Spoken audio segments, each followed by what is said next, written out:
Good afternoon. My name is Katie May, and I'm the Director of Marketing at Wiley, and it is my pleasure to announce our panel today.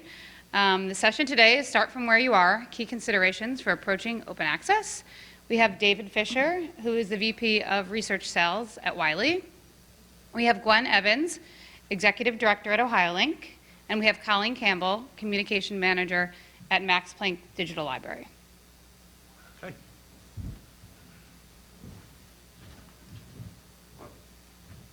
Good afternoon, everyone. Can you hear me okay? We, three of us, almost presented to a crowd of people that wanted to hear about popular reading next door. So hopefully you're here to talk about open access. So I'm going to talk about how Wiley's journey with open access has evolved, where we are today and how this is shaping Wiley's future, and why we've responded in the way we have. But first of all, we're going to start with a nostalgic trip, but a very fast trip through the last 20 years. Open access as we know it today was kind of born in the year 2000 with the founding of PubMed Central and the first commercial launch of a born OA commercial publisher in Biomed Central. 2 years later, Howard Hughes committed to paying APCs for its funded research, and Biomed Central started charging APCs. Same year, PLOS was founded and funded. By 2006, all the major publishers had started introducing hybrid journals, open options into their existing journals. There were green mandates, there were gold mandates coming into force, and 2 years later, the first deal in which APCs were covered for researchers was made by Springer in Holland. And ResearchGate was launched as well the same year. So the next decade, funder policies and country government policies were the really dominant developments. PLOS One became the largest open access publisher and really the first of the mega journals. And it was only 7 years ago that Wiley launched its full gold open access journal program. We now have over 100 fully gold journals. That same year, Sci-Hub appeared. But Europe was really accelerating its policies, and more publishers were signing combined deals. But at this stage, these were transitional deals or offset deals or hybrid deals. There were no really transformative deals signed in this period. So let's skip forward to the last couple of years. In 2017, we implemented our first and second truly transitional deals, the implementation of the VSNU deal in Holland, and then the signing of the chemo deal in Austria. And these covered hybrid journals only, covered APC fees only for hybrid journals.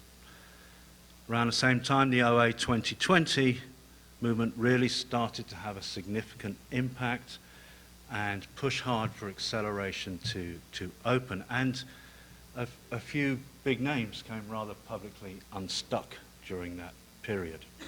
So a lot of change was going on over this last 2 years, and this culminated for Wiley in January of this year when we reached agreement with ProjectDeal in Germany, and that was quickly followed by agreements in Hungary and Norway, and this pace of change is definitely going to continue on from where it is today. So where are we right now? Publishers are investing in authors to capture the best science, to identify and comply with mandates or agreements, to make submission easy, to make open options easy, to speed up the submission process and to speed up the publishing process, the identification of authors and the matching with agreements. And these all require investment, and the best infrastructure, the best marketing systems, and the best author services. So you could say the open access movement is pushing us towards a B2C model, where the customer is the researcher and the author. And so what does this mean for the institution and the library? Is there a risk of disintermediation here? But it certainly feels like now the consortia and the library is putting itself back front and center and really starting to ask a lot of questions around open. And over the past 12 months, I think the most common questions we get are, how much does my institution publish? How many articles go behind a paywall? How many articles go gold? How many articles are in hybrid journals? How much do the authors spend? So there's a real urgent need to share data and compare data. And in North America, it feels now that the library wants to be pivotal in enabling a real shift to open science or open research. But right now it's still very experimental, pilot models and monitoring and analyzing researcher and author behavior. We've been really lucky to work with two groups to finalize pilot programs here in the US, with Gwen here from Ohiolink and with Viva, the Virginia Consortium. And we're in talks with a number of other groups as well who are looking to do something similar. I think that Wiley has been clear, not just by words but also by actions, that it wants to lead in open science, but also that one size doesn't fit all, and that we're keen to experiment and to analyze behavior just as you are. So let's have a bit of a dive into some of the models that Wiley are currently working on, or currently have agreements with today.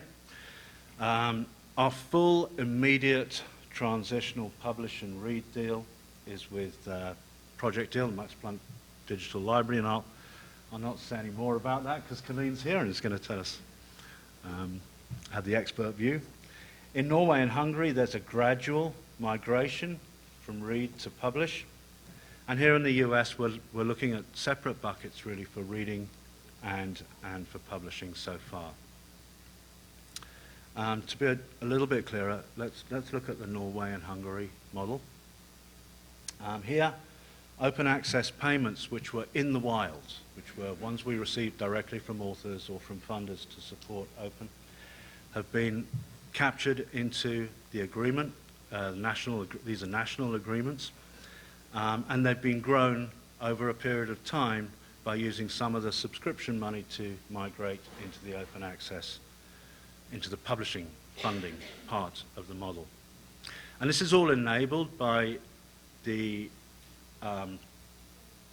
partners we agree with having access to both those revenue streams at a national level.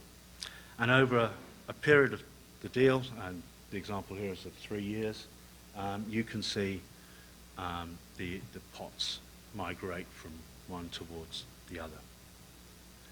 Here in North America, and I'm going to focus on Virginia here, it's a consortia of over 60 institutions with research output dominated by a relatively small number of the schools covered in the system.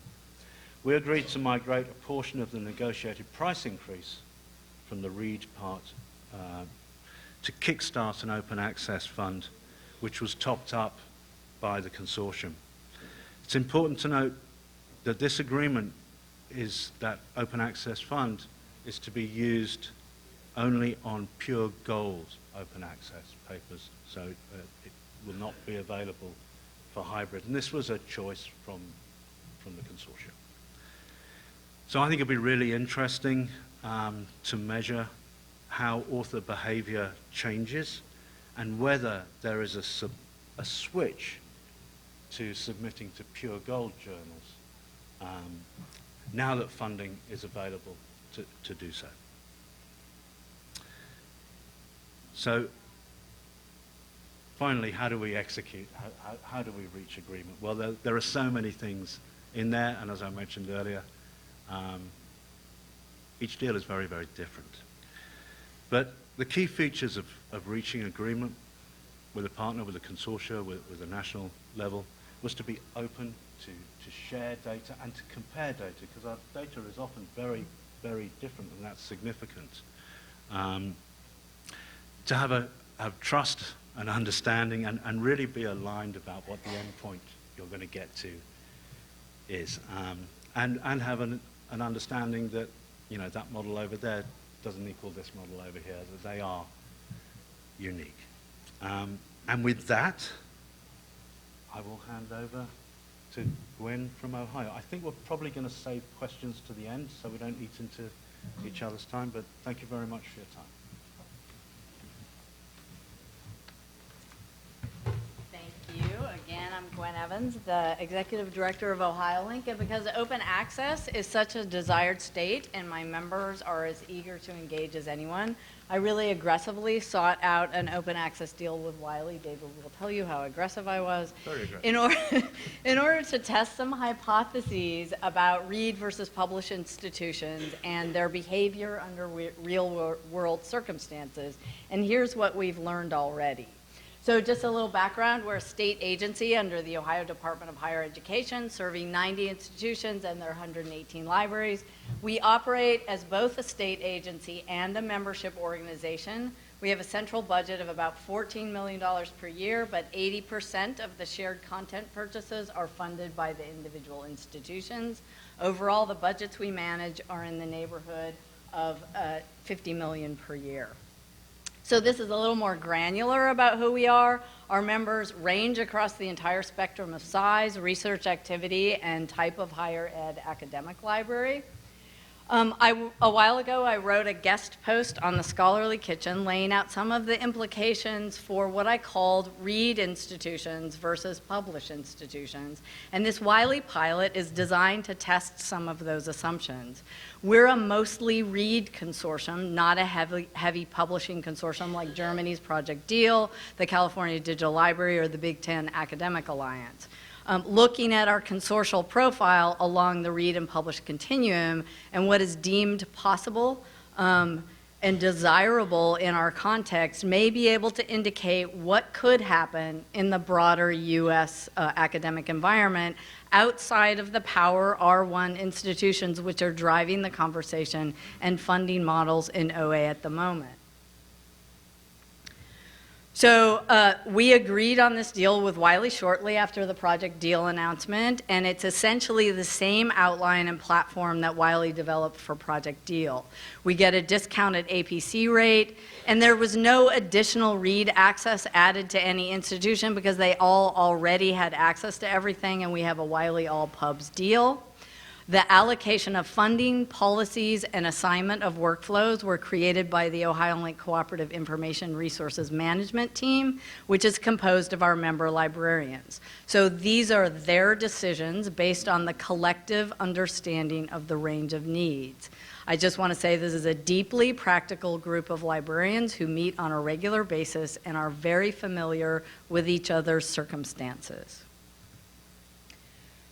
So we knew we'd never get a consortial deal started that involved the entire consortium without like 20 years and central seed funding. So we contributed a very modest amount of $200,000 to sort of unlock the opportunity with Wiley, and institutions would have to put in more money to flip the entire output of Ohiolink to OA. And under the current model, that would be an extra $2.6 million plus subscriptions under the same funding flip of complete output flip to OA. So this is why we're a mostly read consortium. We published approximately 1,000 articles in the 900 titles plus, for which Ohiolink had a subscription. Published activity from Ohiolink researchers accounted for about 0.4% of the total articles for which members had subscription access. Read activity, on the other hand, was 1.9 million full-text downloads in 2018. And I just want to say we used Delta Think to do an analysis of OA output versus publishing output, and I'm sorry for those of you who, like me, have a little bit of conspiracy theory. There's no double dipping going on in our packages, at least. So we're pretty confident about these numbers. Again, that transparency and trust is important. So our strategy in developing the outlines of the pilot was based on our publishing activity. So 71% of all Wiley articles published by Ohiolink member affiliated authors in 2018 were from the top 4 institutions in red. 22 institutions made up the rest of the publishing activity for a total of 26 published institutions out of a consortium of 90 institutions. The institutions in that 5% to 2% range are probably going to consistently publish at that rate every year because they represent the public universities. But that longer tail represents 1 or 2 articles per year, and those institutions may change year to year. And here's just a snapshot of what the current OA versus subscription breakup looks like. Only 9% of articles were currently published in open access of any kind out of that year. So here were our goals that group established, and I just want to point out 1 and 3. So we really wanted to capture the workload. What would it take centrally, and what will it take at the institutional level, and is it sustainable under our current staffing and volunteer activity? But the third one was to measure the willingness of individual institutions to contribute to an Ohiolink consortial OA initiative, and what would it look like? So here's how we did the cost distribution of that $200,000. So it aligns with the percentage of publishing output for each cohort over the last 4 years by corresponding author with Wiley, and it just happened to fall in thirds. So we have 3 cohorts or buckets, and each cohort will receive a third of the total amount allocated from the center for this project. So you have Ohio State University as its own bucket. Cohort 2 is University of Cincinnati, the Cleveland Clinic, and Case Western Reserve, and cohort 3 is everybody else in the consortium. So these are the policies. Article approval is under first come, first served, and it's perfectly possible and indeed likely that the shared cohort could run through their money and fairly quickly because of the unpredictability of author submission and acceptance. And in fact, I have heard rumors of a betting pool, about whether a certain cohort will run through their money in a week or a month. So each institution has the ability to put their own funds towards the project. However, additional funds will apply to all members within the specified cohort. Funds can't be, just because of the limitations of the platform, you can't apply funds to only one participating institution unless that institution committed their funding up front, which they all declined to do. The implication for the shared cohorts is that additional money could go, and depending on the institutional publishing profile, probably will go to support publishing open access articles from another institution, especially if that cohort has a lot of members. We'll begin on December 1st, not November 1st. We started in April. This is the world's fastest OA negotiation, as far as I know. And it runs until we run out of money or April 2020. So one of our goals has already been achieved, which was to measure the willingness of individual institutions to contribute to an Ohiolink consortial-wide OA initiative, and 0% of our 118 libraries have committed their own funds to the project. Reasons vary, but by far the most common is no extra money, although there are a few that just want to see how, let the pilot run and see what happens. So the allocation of funding and cohort model was thus developed after the committee determined there was no appetite for any institution to put in extra funding. So here's the issue that our pilot has exposed right away. This is the buckets of money problem. And I'd like to thank Clark and Esposito for these slides. They did them for a presentation for us. And right now, everyone is paying for read access. And read institutions individually pay a lot less than the publishing institutions, but there are a lot more of them, so the costs are spread out. In a total flip to OA, under the APC model, all the costs are shifted to the published institutions or their funders, even if the total costs remain the same. In Europe, it's one big bucket of money that gets funneled into smaller buckets. They can move them around, but the money ultimately comes from the same source. However, in the US, the main sources of funding at the institutional level are state funds, taxpayer dollars, endowments, and tuition. The federal government doesn't fund institutions directly, just the research and the research overheads. So savings and subscription costs at the institutional level doesn't save the federal government any money, so there isn't necessarily a federal incentive to increase funding for APCs or open access. And I just want you to remember those two sources of funding for publicly funded institutions: state funding and tuition. So here's what it would look like in a total flip for Ohiolink. 77 institutions eventually would pay nothing for subscription access, and 13 institutions will be responsible for 97% of the costs. So what does that mean for other READ consortia? So I discussed this with my sister consortia. They're all very different, but are all mostly READ consortia. So these are the three major common experiences. Across the board, cost control is the #1 priority. OA is very desirable as a philosophical goal, but primarily as a mechanism to get cost control. The general desire to do something about OA on campuses really confronted the cold, hard reality of the deals that are actually out there that may involve more cost or unclear benefits for the bottom line. Desire to support OA efforts thus confronts the specifics, and managing expectations among our membership is difficult and sometimes contentious.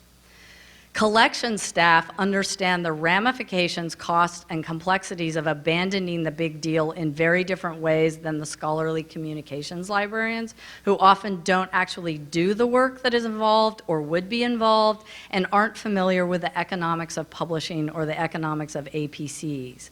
Everyone wants the same thing, but the risks, rewards, and timelines are seen very, very differently among those two groups. So these are also concerns that came up, which depended on where the consortium was on OA initiatives. So there are real challenges on the ground to shifting the model, but any frank discussions about these risks seems to be, and I quote, painting a giant anti-OA target on our backs. And I will tell you, the moral outrage that is often directed at publishers can get directed at librarians who are saying, wait a minute, we want to think through this. And it's not very conducive to frank conversations. Staffing and funding models would actually add costs to libraries or centrally in our office, which is, of course, unacceptable if cost control is your goal. The fact that this is one that librarians don't see, but I sit in a room where provosts squabble about the shared pot of money coming from the state, and it's a blood sport. The fact that institutions are in competition with each other will definitely have an effect on funding models that assume READ institutions will pay for the publishing activity of their competitors. They know, presidents and provosts know that they are in competition for research dollars, for enrollment, and I want to go back to, if you're not getting more money from the state, then tuition is your only, or cutting something on a campus like the classics department. So here are some quotes that came up during that conversation. We can't find the collective benefit in current OA deals. There's so much disagreement about goals, aims, and costs that we're worried about going down that path. Small institutions are worried about their continued existence. They have no ability to help fund OA if it costs more now. So there's frustration that the discussion is being driven by the published institutions with little understanding of the situation of the lower and middle income institutions, and these models are simply not feasible for some global regions, types of consortia, or types of institutions. So I'll just leave you with this, our collective question, that what is the future? How will READ institutions and consortia participate in OA funding initiatives? That's a really tricky question. And, you know, again, I would just go back to that, trying to figure out how to participate in a world where most of our institutions just don't have the extra money to fund APC initiatives. So that's it. And now I will hand it over to Colin. Okay, thank you. Thank you very much to both of you. So I'm Colin Campbell from the Max Planck Digital Library in Germany, and I also coordinate the Open Access 2020 initiative, which is a global alliance of research performing institutions that are trying to drive the transition to open access. And I'll tell you a little bit about where we're coming from. Gwen has given really good down in the weeds information. This was super cool for me to hear, so thank you for that. I'm going to start off at a higher level, okay? And I only have 2 slides at the end that actually address the deal agreement that we have with Wiley, the ProjectDeal agreement in Germany that has been negotiated with Wiley. Because I wanted to give you an understanding of the baseline. Where are we coming from with the transformative agreements that are happening in Europe, but not just in Europe, also in the US now as well. So the premise is this. The premise is that right now, what we spend on subscriptions globally is enough money, actually, to publish that same content open access. All right, this is the premise, and I'm to illustrate it here. Globally, the world spends 7.6 billion euro on subscriptions. And here, when I say subscriptions, I'm just going to refer to journals indexed in Web of Science. I know there's much more out there, but I'm focusing on Web of Science just as a data point here. We know that in those journals, some 2 million articles a year are published. So if I take that sum of money, divide it by the number of articles published in those journals, that comes out to a cost of $5,000 per article. That's what we, institutions, with our subscriptions, put on the table per article. We also know, though, that, I'm sorry, my animations aren't working, so it's a little confusing. I'm sorry, you can't see very well there. We know from various initiatives, also through publishers, open access publishers that are very transparent about their pricing, that the average cost to publish an article is well below 2,000 euro or, oh gosh, I don't know what the dollar translation is, but I'm thinking like $3,800, something like that.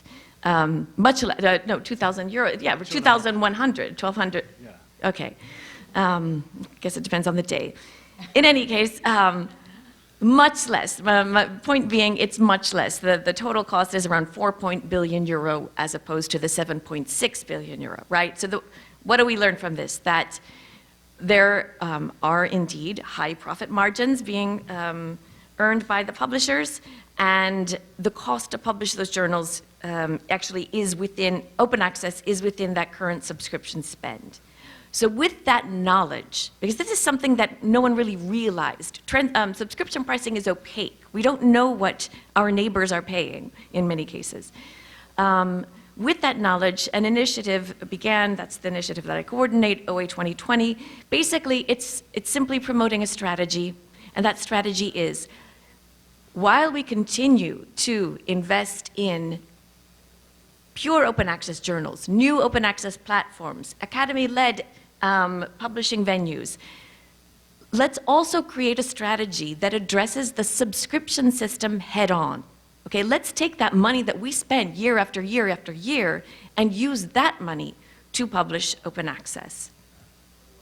So one of the key strategies to achieve this is the Transformative Agreement. Transformative Agreement, it's an umbrella term, okay? So we've heard, you might hear these terms, publish and read and publish, or other such things.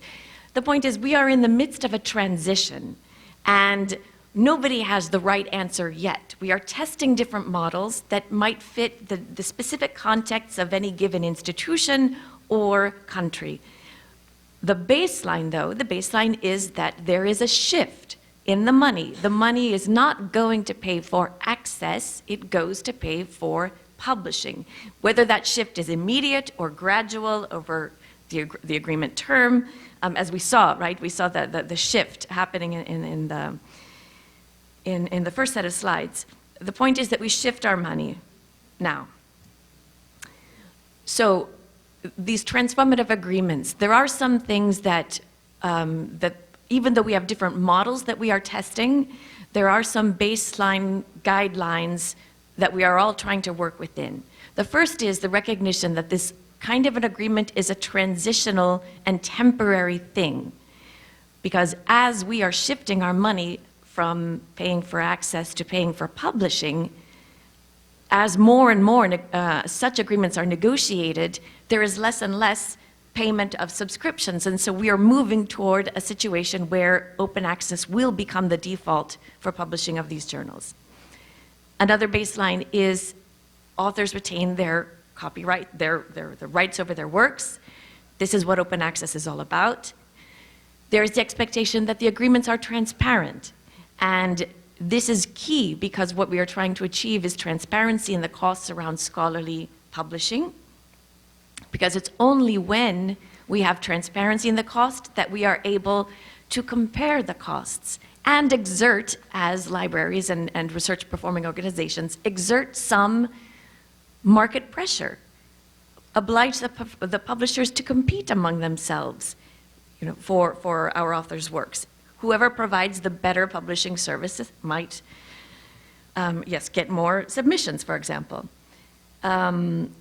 Including permanent access, of course. We're trying to constrain the costs of scholarly communication, unlock that subscription spend so that it can flow wherever our researchers choose to publish. And of course, this is a whole new world. We have new workflows and processes that will have to be put in place. So those are just some very high-level guidelines on what is trying to be achieved with these agreements. So now to the agreement in question, ProjectDeal. ProjectDeal, in a way, it's the iteration of OA 2020 and this concept of moving our money away from subscriptions to open access for Germany. Now, actually, in Germany, it's actually a federal, it's a federal country like the US, right? There are states. Each of the universities are funded by their states. It's not the one country and therefore the funding all from a central pot. It's coming from state pots, actually. And the concept of ProjectDeal came about because the rectors, the university rectors, so the provosts here in the US, they wanted open access for their research outputs. They also have very clear in their minds the costs of subscriptions and publishing. And they also had very clear the fact that hybrid publishing, meaning subscriptions were happening, and if an author wanted to publish open access in a journal that was an otherwise subscription journal, the author was paying that APC, but kind of left alone to his own devices or her own devices. Without the library or the regional consortium's awareness that this relationship was happening and these transactions were happening. So the provost wanted to rein in that hybrid spending, right? Bring more control around the costs involved in scholarly communication. So the Rectors Conference got together and formed a negotiating team together with the library community with the objective of getting transformative agreements with the 3 largest commercial publishers. That is because they represent the biggest chunks of their budgets, right, for subscriptions. And Wiley was the first agreement that was achieved. And I think on both sides, it's considered a huge success in that, Wiley was, both sides really view this as a partnership. And here I've outlined, I want to just talk through some of the benefits that, at least on our side, we feel that have been achieved with this agreement. First of all, it lowers the overall costs, and it liberates the former subscription spends. What do I mean by that? I mean that there were hybrid APCs being paid in the wild by German authors, and that money has been completely factored out of the equation. The Wiley Agreement covers all hybrid publishing within the domain of the agreement, and the total agreement cost is on the level of the previous subscription spend. So if you look at it from a high-level perspective, that's actually reining in the cost. That's lowering the cost. Another interesting feature of the agreement is the fact that the money that Wiley is paid for their services is based on the actual article output. So what we do is we've been studying our publishing trends. We know more or less how many articles by German authors are published a year. And so at the start of the year, Wiley receives a prepayment on that basis. And the per article charge is 2,750 euro. So we figure year 1, there will be 9,500 articles published, multiply that by 2,750, and this is the amount that Wiley receives as prepayment. However, at the end of the year, we look and see exactly how many articles were published, and there is what Wiley calls a true-up. It's I'm trying to look for a more, there's an adjustment. So, first of all, we go and see where those articles, from which institution those articles came, and that institution sort of, yes, recognizes this is my article, my author, and based on that, there will be an adjustment, and if we have exceeded what we expected to publish, Wiley will receive more money based on the number of articles. If we have published less, then we will receive money back. So there's risk sharing on both sides. What does this do? In a way, we view this, I mentioned before, this market competition that's lacking currently in the subscription system. Now if Wiley wants to attract our authors, Wiley's going to have to do a really good job with their journals. And if our authors choose not to publish in a Wiley journal, that money doesn't go to Wiley like it does in the subscription system. It follows to the researcher where they choose to publish. Right. So those are for the hybrid journals, meaning subscription journals where we can publish open access. And then we've also negotiated a discount on APCs in pure gold open access journals. But let's get to the benefits for our researchers. As authors, it's wonderful. They get unlimited open access publishing entitlements. Their accepted manuscripts can be published open access. They don't pay from their own pockets. It's the library budgets that are being used to pay open access publishing. No administrative burden. They just follow their normal procedures. For German research at large, first of all, the agreement, it was the first national agreement of its kind. Okay, before it was all regional consortia. And it's massively expanded access to the Wiley portfolio, because included in that per article fee, it's not an APC, it's a per article publish and read fee. Included in that fee is reading access for the entire journal portfolio of Wiley. And we've also been able to extend this to the entire country. So even if there was an institution that didn't subscribe to Wiley before, now they can participate in this agreement. And yeah, with a very small minimal fee, let's just call it a consortium fee, because it's for our handling on the consortium side, they can participate in that. And of course, the best benefit of all is the fact that the rest of the world can now use and reuse this chunk, around 10,000 articles a year published by German authors. And just to sort of close, I wanted to illustrate, we had to set up a new consortium structure in Germany to manage this agreement, because I said we have states, and there was no entity that could manage this on a national level. So a little complicated. I do want to, yes, acknowledge Ohiolink and Amy also in the previous session we had today. I made it sound all very easy, but of course it's not easy. It's very complicated, and similar to what you were describing, in Germany we have the U15 that are our very research-intensive institutions.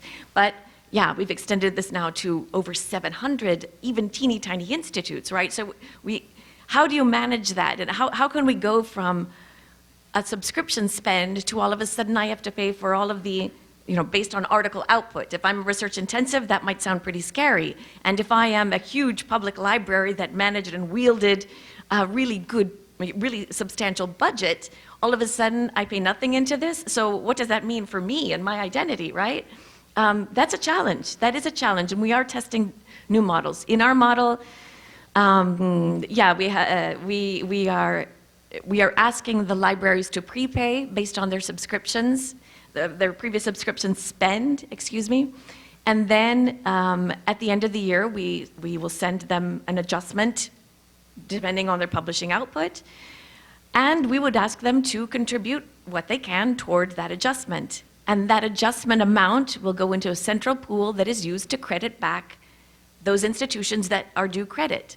So in a way, it's kind of like almost like a crowdfunding kind of thing. Since everybody benefits, everybody is motivated to contribute, and because me, research intensive, it's going to be my paying up that will benefit those institutions that need to receive money back. And we might not get that in the first year, but we have 3 years, over the course of 3 years, we hope we're going to get there.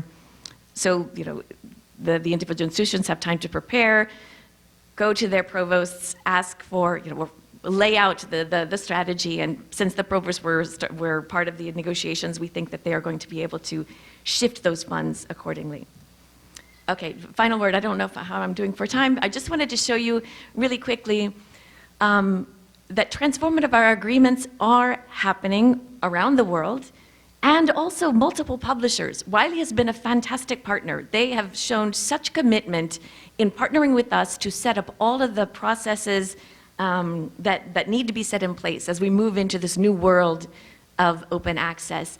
But there are a lot of other publishers who are truly joining the ranks and are willing to partner and talk with you about transformative agreements. So, yeah, I just wanted to leave you with that yeah, things are happening. Okay.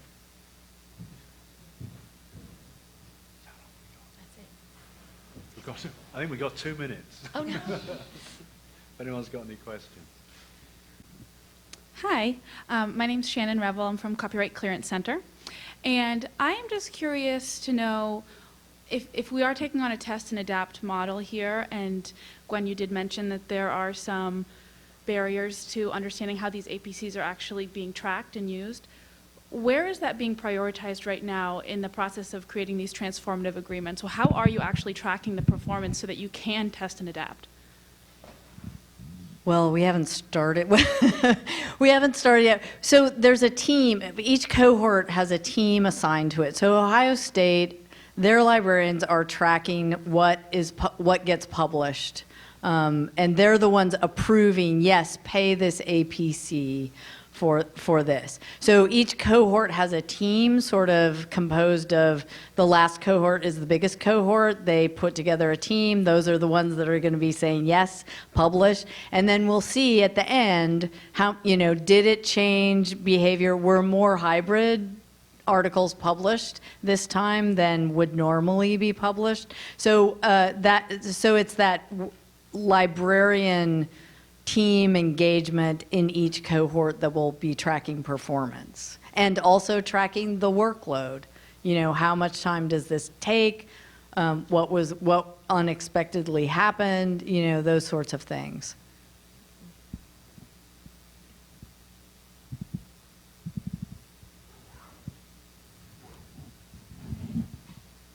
did have a slightly more specific question, if you'd be willing to answer it. So I thought it was quite clever the way the 3 splits were happening. When you are allocating the APC spend, is it a first come, first served basis, or are you trying to split that up similarly so that although the smaller schools contributed, they are actually benefiting from the publish piece? No, it is, there was, that would have been, the committee decided that would have been way too complicated. So it's first come, first serve. And I just want to say about our community, we have a model called NPR, which stands for National Public Radio, and there's one price for this resource, and people pledge, and if we meet the pledge, everybody gets it for free. We have a long-standing tradition of allowing free access for people who can't afford it or can't afford the full list price. And in fact, they just recommitted to that model for another resource recently. And it was heartening that some of the smaller institutions were saying we could never pay for a full APC, and probably our institutions are never going to publish there, but we could throw in $50. But it's just the scale of it, and that last cohort with, I don't know, 70 institutions in it, that money's going to go like that. So it might not be for your institution, and that was one of the struggles about a very difficult argument to make for putting in extra money for other people to publish. That's hard to justify on a small campus. It'll be interesting to see how it does trickle down in the beginning of the year. So good luck. I personally think it'll be super interesting to come back in a year's time and talk to Gwen and Colleen, but also other people that are working together, other consortia. California working with Cambridge and Chapel Hill working with Sage. You want to see what the results of all those things are. And hi. Oh, sorry. Hi. Did you hear all that? Okay, so it would be really interesting in a year's time to come back and see all the pilot models and see what's happened. See what Sage and Chapel Hill have done. See how CDL and Cambridge have changed publishing profiles. That'd be really interesting. So we'd certainly go for that, wouldn't we? Great. Okay. Thank you very much for your time.